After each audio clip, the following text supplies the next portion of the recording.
60 minutes business, l'édito de Jean-Marc Daniel. Bon Jean-Marc, on se penche avec vous sur le port de Hambourg parce que les Chinois s'y intéressent. Oui, absolument. Ce que j'ai trouvé intéressant dans cette affaire, c'est deux choses.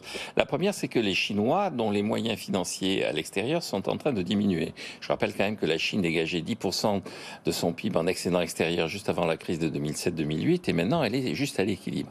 Ce qui fait que les Chinois sont obligés de réfléchir au type d'investissement qu'ils font à l'étranger. Ils n'ont plus les capacités et les moyens qu'ils avaient il y a encore une quinzaine d'années. Oui, parce qu'ils ont investi en ordre dispersé. Voilà, ils ont investi en ordre ouais. dispersé, dans beaucoup de pays pour des raisons politiques. Ils ont essayé d'utiliser des investissements directs à l'étranger pour affirmer une présence diplomatique forte. Et maintenant, ils sont en train quand même de faire le tri.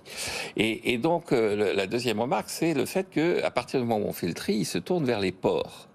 Et donc, ils ont déjà acheté le port du Pirée et le bilan... Ça rentre dans la logique des routes de la soie. Hein. Alors, ça rentre dans la logique des routes de la soie et ça rentre aussi dans le constat que les ports ont vocation à devenir des entreprises extrêmement rentables. C'est-à-dire que, contrairement à ce qu'on nous annonce, la mondialisation est loin de ralentir. La mondialisation, elle change de dimension, elle change de lieu privilégié d'action. Hein. L'Inde, le Vietnam, l'Asie du Sud-Est, tous ces pays sont en train de monter en puissance. Et donc, les ports vont prendre de plus en plus d'importance. Donc les Chinois s'investissent dans les ports. Et face à ça, la réaction de l'Europe est absolument invraisemblable à mon sens. C'est-à-dire que l'Europe qui a accepté l'idée que finalement à Athènes, il était assez normal de laisser les Chinois acheter le port.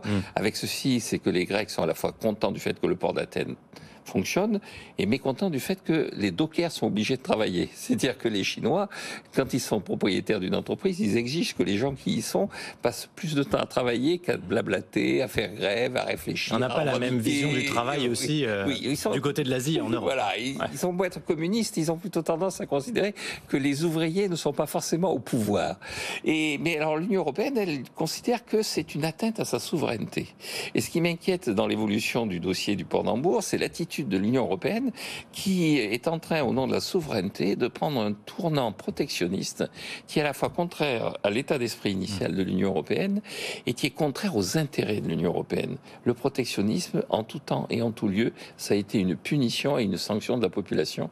Et donc, cette idée, au nom de la souveraineté, qu'il va falloir se replier sur soi, est une idée que je trouve extrêmement dangereuse.